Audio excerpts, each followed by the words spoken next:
गौतम बुद्ध 523 ईसा पूर्व 430 ईसा पूर्व को महात्मा बुद्ध, भगवान बुद्ध, सिद्धार्थ व शाक्यमुनि नाम से भी जाना जाता है। वह श्रमण थे जिनकी शिक्षाओं पर बौद्ध धर्म का प्रचलन हुआ। उनका जन्म लुम्बिनी में क्षत्रिय शाक्य कुल के राजा शुद्धोधन के घर में हुआ था। उनकी मां का नाम महामाया था, जो कोलीय वंश से थीं, जिनका इनके जन्म के 7 दिन बाद निधन हुआ। उनका पालन महारानी की छोटी सगी बहन महाप्रजापति गौतमी ने किया। सिद्धार्थ विवाहोपरांत एकमात्र प्रथम नवजात शिशु राहुल और धर्मपत्नी यशोधरा को त्याग कर संसार को जरा, मरण, दुखों से मुक्ति दिलाने के मार्ग एवं सत्य दिव्य ज्ञान की खोज में रात्रि में राजपाट का मोह त्याग कर वन की ओर चले गए। वर्षों की कठोर साधना के पश्चात बोध गया, बिहार में बोधि वृक्ष के नीचे उन्हें ज्ञान की प्राप्ति हुई और वे सिद्धार्थ गौतम से भगवान बुद्ध बन गए। उनका जन्म शाक्य गणराज्य की तत्कालीन राजधानी कपिलवस्तु के निकट लुम्बिनी में हुआ था, जो नेपाल में है।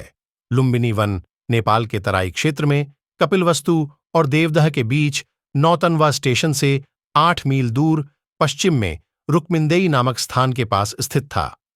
कपिलवस्तु की महारानी महामाया देवी के अपने नैहर देवदह जाते हुए रास्ते में प्रसव पीड़ा हुई और वहीं उन्होंने एक बालक को जन्म दिया। शिशु का नाम सिद्धार्थ रखा गया। गौतम गोत्र में जन्म लेने के कारण वे गौतम भी कहलाए। क्षत्रिय राजा शुद्धोधन उनके पिता थे। परंपरागत कथा के अनुसार सिद्धार्थ की माता का उनके जन्म के 7 दिन बाद निधन हो गया था। उनका पालन पोषण उनकी मौसी और शुद्धोधन की दूसरी रानी महाप्रजावती गौतमी ने किया। शिशु का नाम सिद्धार्थ दिया गया, जिसका अर्थ है वह जो सिद्धि प्राप्ति के लिए जन्मा हो। जन्म समारोह के दौरान साधु दृष्टा आसित ने अपने पहाड़ के निवास से घोषणा की, बच्चा या तो एक महान राजा या एक महान पवित्र पथ प्रदर्शक बनेगा। शुद्धोधन ने 5वें दिन एक नामकरण समारोह आयोजित किया और 8 ब्राह्मण विद्वानों को भविष्य पढ़ने के लिए आमंत्रित किया। सभी ने एक सी दोहरी भविष्यवाणी की कि बच्चा या तो एक महान राजा या एक महान पवित्र आदमी बनेगा। दक्षिण मध्य नेपाल में स्थित लुम्बिनी में उस स्थल पर महाराज अशोक ने 3री शताब्दी ईसा पूर्व बुद्ध के जन्म की स्मृति और जीती हुई बाजी हार जाता। खेल में भी सिद्धार्थ को खुद हार जाना पसंद था, क्योंकि किसी को हराना और किसी का दुखी होना उससे नहीं देखा जाता था। सिद्धार्थ ने चचेरे भाई देवदत्त द्वारा तीर से घायल किए गए हंस की सहायता की और उसके प्राणों की रक्षा की, पर ये सब चीजें सिद्धार्थ को संसार में बांधकर नहीं रख सकीं। वसंत ऋतु में एक दिन सिद्धार्थ बगीचे की सैर पर निकले। उन्हें सड़क पर एक बूढ़ा आदमी दिखाई दिया। उसके दांत टूट गए थे, बाल पक गए थे, शरीर टेढ़ा हो गया था। हाथ में लाठी पकड़े धीरे धीरे कांपता हुआ वह सड़क पर चल रहा था। दूसरी बार कुमार जब बगीचे की सैर को निकला तो उसकी आंखों के आगे एक रोगी आ गया। उसकी सांस तेजी से चल रही थी, कंधे ढीले पड़ गए थे, बाहें सूख गई थीं, पेट फूल गया था, चेहरा पीला पड़ गया था। दूसरे के सहारे वह बड़ी मुश्किल से चल पा रहा था। तीसरी बार सिद्धार्थ को एक अर्थी मिली। 4 आदमी उसे उठाकर लिए जा रहे थे। पीछे पीछे बहुत से लोग थे। कोई रो रहा था, कोई छाती पीट रहा था, कोई अपने बाल नोच रहा था। इन दृश्यों ने सिद्धार्थ को बहुत विचलित किया। उन्होंने सोचा कि धिक्कार है जवानी को, जो जीवन को सोख लेती है। धिक्कार है स्वास्थ्य को, जो शरीर को नष्ट कर देता है। धिक्कार है जीवन को, जो इतनी जल्दी अपना अध्याय पूरा कर देता है। क्या बुढ़ापा, बीमारी और मौत सदा इसी तरह होती रहेगी सौम्य? चौथी बार कुमार बगीचे की सैर को निकला तो उसे एक सन्यासी दिखाई पड़ा। संसार की सारी भावनाओं और कामनाओं से मुक्त प्रसन्न चित्त सन्यासी ने सिद्धार्थ को आकृष्ट किया। सुंदर पत्नी यशोधरा, दुधमुहे राहुल और कपिलवस्तु जैसे राज्य का मोह छोड़कर सिद्धार्थ तपस्या के लिए चल पड़े। वह राजगृह पहुंचे, वहां भिक्षा मांगी। सिद्धार्थ घूमते घूमते आलार कालाम और उद्दक रामपुत्र के पास पहुंचे। उनसे योग साधना सीखी, समाधि लगाना सीखा, पर उससे उसे संतोष नहीं हुआ। वह उरुवेला पहुंचे और वहां पर तरह तरह से तपस्या करने लगे। सिद्धार्थ ने पहले तो केवल तिल चावल खाकर तपस्या शुरू की, बाद में कोई भी आहार लेना बंद कर दिया। शरीर सूखकर कांटा हो गया। 6 साल बीत गए तपस्या करते हुए। सिद्धार्थ की तपस्या सफल नहीं हुई। शांति हेतु बुद्ध का मध्यम मार्ग। एक दिन कुछ स्त्रियां किसी नगर से लौटती हुई वहां से निकलीं जहां सिद्धार्थ तपस्या कर रहा थे। उनका एक गीत सिद्धार्थ के कान में पड़ा, वीणा के तारों को ढीला मत छोड़ दो, ढीला छोड़ देने से उनका सुरीला स्वर नहीं निकलेगा, पर तारों को इतना कसो भी मत कि वे टूट जाएं। बात सिद्धार्थ को झंझ गई। वह मान गए कि नियमित आहार विहार से ही योग सिद्ध होता है। अति किसी बात की अच्छी नहीं, किसी भी प्राप्ति के लिए मध्यम मार्ग ही ठीक होता है और इसके लिए कठोर तपस्या करनी पड़ती है। बुद्ध के प्रथम गुरु आलर कलाम थे, जिनसे उन्होंने संन्यास काल में शिक्षा प्राप्त की। 35 वर्ष की आयु में वैशाखी पूर्णिमा के दिन सिद्धार्थ पीपल वृक्ष के नीचे ध्यानस्थ थे। बुद्ध ने बोधगया में निरंजना नदी के तट पर कठोर तपस्या की तथा सुजाता नामक लड़की के हाथों खीर खाकर उपवास तोड़ा। समीपवर्ती गांव की एक स्त्री सुजाता को पुत्र हुआ। वह बेटे के लिए एक पीपल वृक्ष से मन्नत पूरी करने के लिए सोने के थाल में गाय के दूध की खीर भरकर पहुंची। सिद्धार्थ वहां बैठा ध्यान कर रहा था। उसे लगा कि वृक्ष देवता ही मानो पूजा लेने के लिए शरीर धरकर बैठे हैं। सुजाता ने बड़े आदर से सिद्धार्थ को खीर भेंट की और कहा, जैसे मेरी मनोकामना पूरी हुई उसी तरह आपकी भी हो।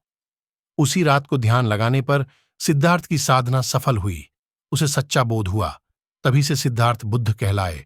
जिस पीपल वृक्ष के नीचे सिद्धार्थ को बोध मिला वह बोधिवृक्ष कहलाया और गया का समीपवर्ती वह स्थान बोध गया।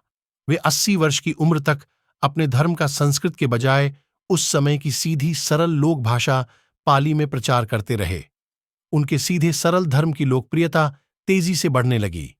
4 सप्ताह तक बोधिवृक्ष के नीचे रहकर धर्म के स्वरूप का चिंतन करने के बाद बुद्ध धर्म का उपदेश करने निकल पड़े। आषाढ़ की पूर्णिमा को वे काशी के पास मृगदाव, वर्तमान में सारनाथ, पहुंचे। वहीं पर उन्होंने सर्वप्रथम धर्मोपदेश दिया और प्रथम 5 मित्रों को अपना अनुयायी बनाया और फिर उन्हें धर्म प्रचार करने के लिए भेज दिया। महाप्रजापति गौतमी, बुद्ध की विमाता, को सर्वप्रथम बौद्ध संघ में प्रवेश मिला। आनंद बुद्ध का प्रिय शिष्य था। बुद्ध आनंद को ही संबोधित करके अपने उपदेश देते थे।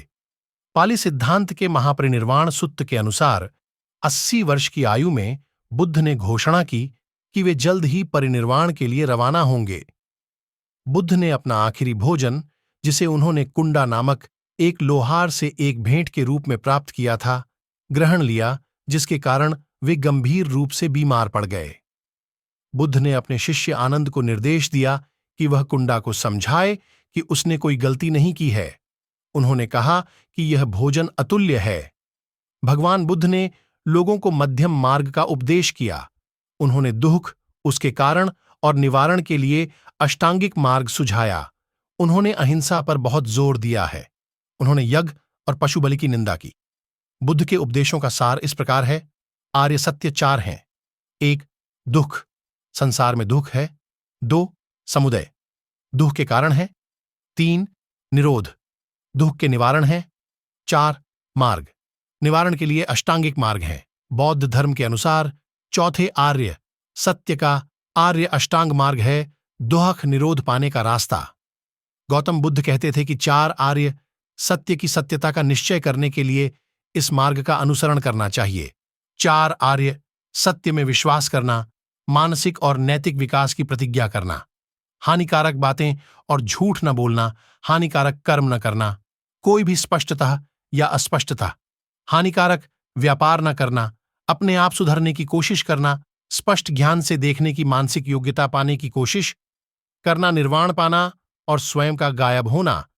कुछ लोग आर्य अष्टांग मार्ग को पथ की तरह समझते हैं, जिसमें आगे बढ़ने के लिए पिछले के स्तर को पाना आवश्यक है, और लोगों को लगता है कि इस मार्ग के स्तर सब साथ साथ पाए जाते हैं। मार्ग को 3 हिस्सों में वर्गीकृत किया जाता है: प्रज्ञा, शील और समाधि। बुद्ध के धर्म प्रचार से भिक्षुओं की संख्या बढ़ने लगी। बड़े बड़े राजा महाराजा भी उनके शिष्य बनने लगे। शुद्धोधन और राहुल ने भी बौद्ध धर्म की दीक्षा ली। भिक्षुओं की संख्या बहुत बढ़ने पर बौद्ध संघ की स्थापना की गई। बाद में लोगों के आग्रह पर बुद्ध ने स्त्रियों को भी संघ में ले लेने के लिए अनुमति दे दी, यद्यपि इसे उन्होंने उतना अच्छा नहीं माना। भगवान बुद्ध ने बहुजन हिताय लोक कल्याण के लिए अपने धर्म का देश विदेश में प्रचार करने के लिए भिक्षुओं को इधर उधर भेजा। अशोक आदि सम्राटों ने भी विदेशों में बौद्ध धर्म के प्रचार में अपनी अहम भूमिका निभाई।